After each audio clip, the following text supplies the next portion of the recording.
So here are some comments, some from other people on these positions that I showed you earlier. This is a very well-known position, which is shown to goodness knows how many people over the time. It was first adopted as a position first shown to people by Adriaan de Groot in his in his PhD thesis from the 1930s, and he had an opportunity to show this to the players taking part in the Avro tournament of 1938. So we haven't just got. So this is from one of de Groot's games. It doesn't just. So we haven't just got de Groot's comments on this. We've got comments from Alexander Alekhine, Paul Keres, Salo Floor, and so on. So that's kind of interesting. So he's comparing master level commentary with some of the more humble guys. Anyhow, what's going on here? Candidate moves in the jargon have got to be the captures. We've got some plausible captures, 2 on d5, 1 on c6, 1 on f6. And just as a for instance about how somebody else might have done this, now without moving the pieces, this is Paul Keres, and he says this is thanks to a chap called Zen Chess on the Lichess website, who actually copied all this out by hand. So thank you very much, Zen Chess. First, let's have a look at the position. Well, it is quite a position, says Keres. Who is actually better off? Difficult. Let's have a look at what can be taken. Are there any immediate attacks? Bishop h6, knight takes f7. Not sufficient. Knight takes c6, maybe. He must take back with a pawn.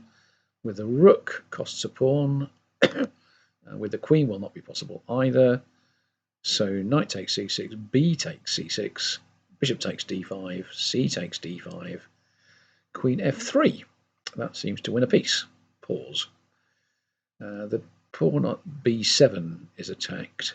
I think he must mean b2. The pawn on b2 is attacked. Right off, bishop takes d5 maybe. Nothing special. Let's calculate it though. Bishop takes d5, and bishop takes d5, bishop takes f6, and knight d7.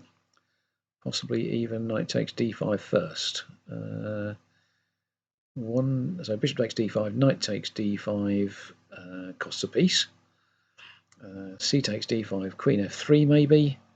And let's check queen f3. What should black do?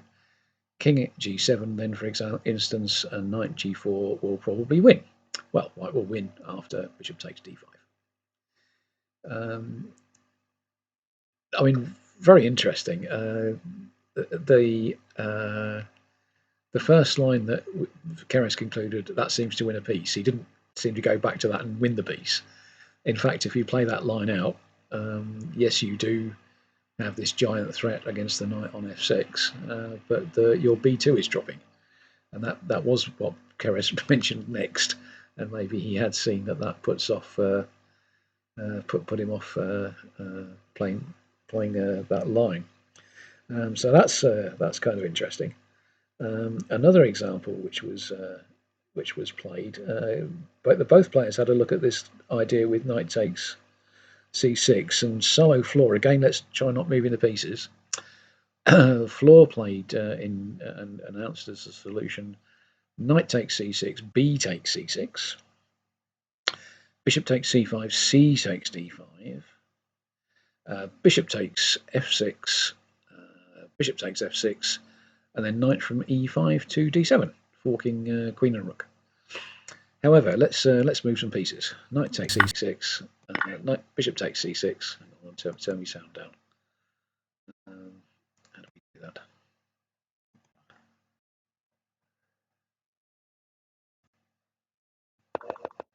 That's how we do that. Knight takes c6, b takes c6, bishop takes d5, and now c takes d5. If you take back with a knight, knight takes knight, hits the queen, and we'll pick up the bishop on e7. So c takes d5, all obvious to the grandmasters, but I need tally. Now bishop takes f6, bishop takes f6, says Floor, and now the knight goes from e5 to d7. However, our first move was moving the knight from e5 to c6, and it's no longer available to go to d7. That's a lovely example of what we call in chess the retained image. So somehow the fact that you're looking at the board with that piece on it rather hinders you seeing the position accurately a few moves ahead. So Floor's kept that knight in his head on that square, and it's even after it's moved. And that's that, I guess, is where we need to get better at visualization, and that's another video. But anyhow, so there's two grandmasters having a little think about that position, and I think probably Keres has cracked it. That was the main line and the line that was played in the game, and it seemed to sort out very well for white. So bishop takes d5 was played, and now if knight takes d5, then the bishop on e7 is kind of hanging, and we play knight takes d5, takes d5, bishop takes e7. So can't do that. If bishop takes d5, bishop takes d5. Now Floor's combination works. Bishop takes f6, bishop takes f6, knight d7, and that does now work in this position, and we get at least an exchange that way. So bishop takes d5, e takes d5, and now we wind on the pressure with queen to f3, not winning a piece, but certainly putting a lot of pressure on a piece. In I should have said in the line where that Keres concluded with queen f3. He started off knight takes c6, b takes c6, takes on c5, takes on d5, queen f3, quotes, and wins a piece. But it's black's go. That's another thing we often find in these positions where, in examples of calculation, you sort of stop when it's your opponent's go, which is natural, but actually your opponent might have some horrible way of putting the boot in, which is something like queen takes b2. Black's not going to mind too much about losing the knight on f6 if we can make a bit of mischief on c3, and black has the advantage here, not a huge advantage, but this is better for black. So back in our main line, bishop takes d5, and now e takes d5, queen f3, and if how can we defend here? The best line for defending may be queen to d8, and then we can put more pressure on with well, all sorts of things perhaps, but rook c e1 I think is good, and so we don't conclude this position with quotes white wins a piece, but white's got an awful lot of pressure on the black position because of the threats to f6 and elsewhere. If we try now and win material, I think if we now try and think about this position, if the black knight can be persuaded to move, taking on, we've got a rook and a bishop kind of looking at this square, and so another move in this, another threat in this position is knight to g4, where knight takes g4, bishop takes e7 is going to win. And if black doesn't want that to happen, what could black do? I mean, king g7, knight g4 anyway, and we've got and now we've got bishop to h6 as a threat. So white's winning the exchange that way as well. And if instead knight to e4, bishop to h6, and we're going to pick up. What are we going to pick up here? If the rook moves, we've got an attack on f7, and g7 is going to be mate. So bishop to h6, the rook can't move, and we're going to pick up the exchange again. So this all really looks very good. Not everybody analysed it that far. I don't think they needed to if you're a grandmaster, but I found it helpful just to get this far and say, oh yes, I am winning at least in the exchange. Anyhow, that's about all I've got to say about position number one. Let's have another go here. The second position was this one from Superbook by Byron Jacobs called Analyze to Win. I mean, just nice examples, nice analysis. What I found quite an enlightening explanation about how deep do masters and grandmasters think. Unfortunately, again, it fell foul of a bit of computer analysis, but a computer checked version of it would be very welcome, I think. Now, in the book, it actually gives us a choice and says in this position, after the black's knight to b4, white's got a choice of moves. So let me give you some candidate moves if you haven't had them already. And he suggests rook to e3 to move the rook across, pawn to e5 to break things open, knight takes f6, which also is an attempt to bust open the position, or knight to f4. So those are our candidate moves, and there may be others, but those are the ones that Jacob suggests. And what can we do with them? Well, I think this position is good for white, and rook e3 keeps a nice white advantage. This one allows our strong knight to be exchanged, but none the worse. No, we're not too. So we've got that keeps a small edge, but it's not the best move. E5 again allows our strong knight to be attacked, and possibly we're also losing a pawn unless we're careful. So in this position, white just has no advantage. So we'll take on d5 for black, and we're doing okay. There is some little tactical fiddles, I think, if I'm perfectly honest. So knight takes here, e takes d6. We've got a double attack on e8, and if black swaps on e1, then we're going to play rook from e1 to e8, but the right wriggle is to play bishop to d7, and now white doesn't have anything better than to take and now black can take on d6 if they want, or they can take on e1 first, and white doesn't have really anything going on here. The third alternative, knight f4, is strong. That's a great piece. That's a great attacking piece, and we should keep it. And that's a good square to put it on. So I think that's worth a few points if you're giving yourself points. I don't think knight g6 check is a terrible threat, but it's certainly in the air, and white retains their advantage and retains their attack. However, we can break through in this position with knight takes f6, and we do use some ideas from other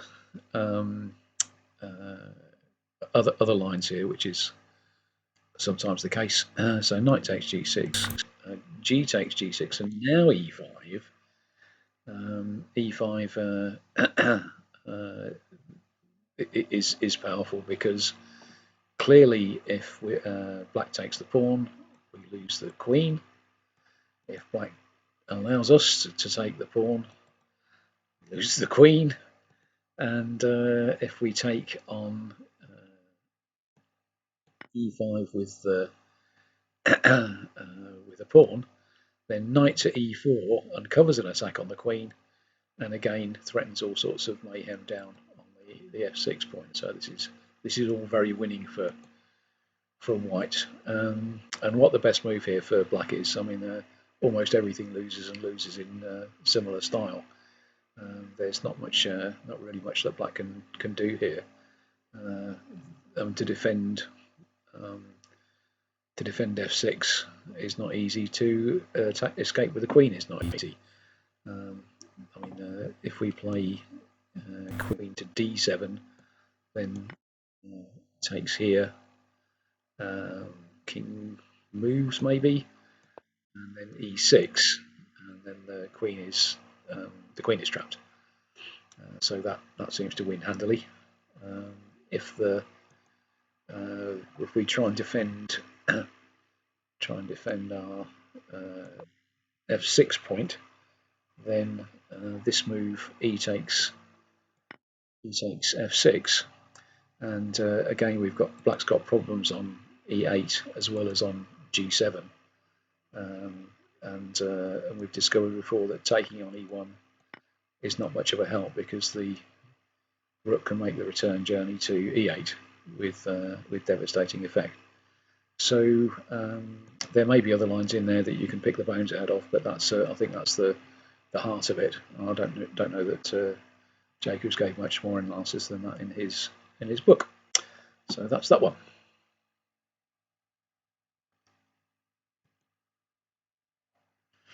This is I think the last position, the Grandmaster position, and we have here. Well, this is tough. Some candidates. We can take on d5 with 3 separate pieces. We can take on g6, which may help or hinder ideas that we have when taking on d5. The open long diagonal may be tempting, and so that's this diagonal. So if we can get anything to h8, having opened up the h file, that will be important. And I think you can just about get all these positions, all your ducks in a row, and with the right move order, this works. Quotes works. The way to make it work is h takes g6, h takes g6. If f takes g6, then rook takes h7, and if knight takes, then takes h6 check. It's g6 check with and mate to follow.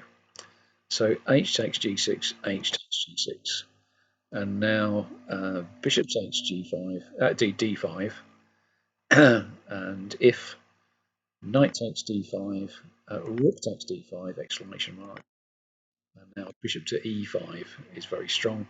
If black plays f6, we'll take on g6, and that just wins. So bishop takes d5, and taking back is not possible with knight takes, but how about e takes? Well, we have the same idea coming up. White plays bishop e5 and then plans to take on d5 again. So in this position, I mean, almost everything loses, to be honest, but the things that don't lose immediately are bishop f5 when rook takes d5, and if we add up all the points here, I think we're a pawn up. Queen to b6, queen a2, and you know, when White's obviously got a fantastic position, and actually the having got all the ducks in a row and cashed in our chips, if we've got mixed metaphors, actually we'll win a pawn. There's no mate there. We do win a pawn. So bishop e5. The other moves that don't lose immediately are perhaps bishop to f5, hitting our queen. The other move that doesn't lose immediately is d4. Takes on d4, and now queen takes g5. Cunning stuff. But knight to e4, bishop to f5, knight takes g5, bishop takes b1, king takes b1. Again, we've got an extra pawn for the endgame, and our pieces look pretty good. So those are the main lines of that. If bishop to e6, trying to give some sort of cover to that pawn, then rook to h6 is the right move. We're threatening to blow up g6 perhaps, and if rook f c8, we've got even the simple rook on d2 h1, which wins handily. So that's quite the solution. In the game, White had a rush of blood to the head. This was a rapid game.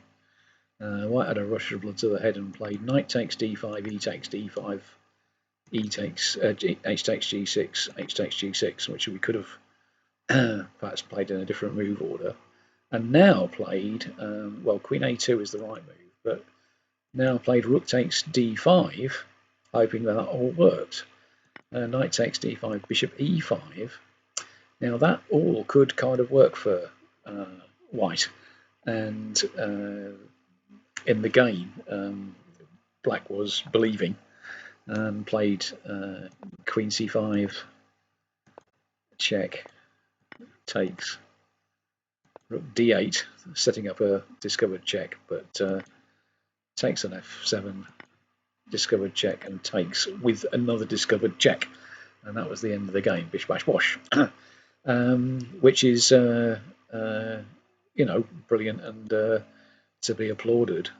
But the thing that makes this the thing that gums this up for white in this position, not found during the game by black, is bishop to h3.